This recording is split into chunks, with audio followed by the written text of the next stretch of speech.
মুক্তি পেয়েছে মেগাস্টার সাকিব খানের ঈদের cinema Prince once upon A time in Dhaka. আজকে আমরা আলোচনা করব এই সিনেমার ভালো আর খারাপ দুই দিক। শুরুতেই বলে রাখি স্পয়লার অ্যালার্ট। 90 দশকের ঢাকার আন্ডারওয়ার্ল্ডে আতঙ্কের নাম প্রিন্স। খুন, চাঁদাবাজি, অস্ত্র চোরাচালান সব কিছুতেই তার নাম জড়িয়ে। পুলিশ তাকে খুঁজে বেড়াচ্ছে মরিয়া হয়ে। কিন্তু প্রশ্ন হলো, প্রিন্স তৈরি হলো কিভাবে?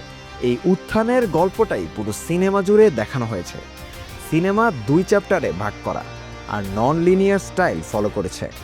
শুরুটা মিস্ট্রিয়াস, কিন্তু সাকিব খানের স্টাইলিশ এন্ট্রি মিস্ট্রি কাটিয়ে দেয়। প্রথমার্ধে আমরা দেখি প্রিন্সের উত্থান।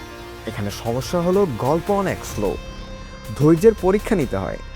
হাই মোমেন্ট কম, কিন্তু মাঝে মাঝে গোলাগুলি এবং মেশিন গান বের করার স্টাইল চোখে পড়ে।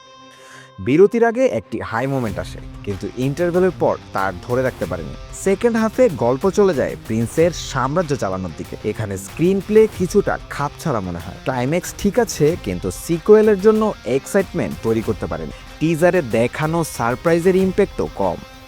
সাকিব খান এই সিনেমার সবচেয়ে বড় শক্তি। স্ক্রিন প্রেজেন্স, চার্ম আর স্টাইলিশ কস্টিউম সব দিকেই তিনি দুর্দান্ত। নায়িকা 2 জনের চরিত্র খুব বেশি ইম্প্যাক্টফুল নয়। তাসনিয়া ফারিন কম স্ক্রিন টাইম পেয়েছেন, কেমিস্ট্রি বোঝার সুযোগ হয়নি। জ্যোতির্ময়ী কুণ্ডু ভালো লেগেছেন, অভিনয় ভালো, কিন্তু লাভ স্টোরি আরও গভীর হতো। Supporting cast Dibyendu Bhattacharya, Rashed Mamun Apu, doctor Ejaz সবাই নিজের জায়গায় ভালো।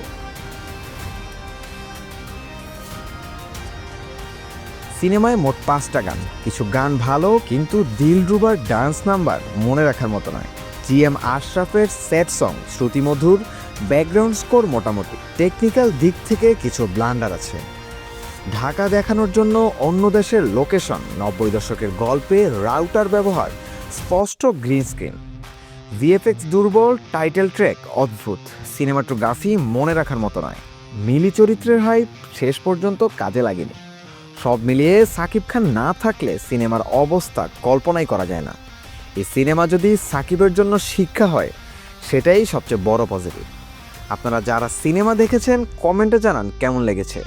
পরবর্তী কোন মুভির রিভিউ দেখতে চান সেটাও জানান। এমন আরও রিভিউ, বিশ্লেষণ আর আপডেট পেতে সাবস্ক্রাইব করুন এভরিন এন্টারটেইনমেন্ট।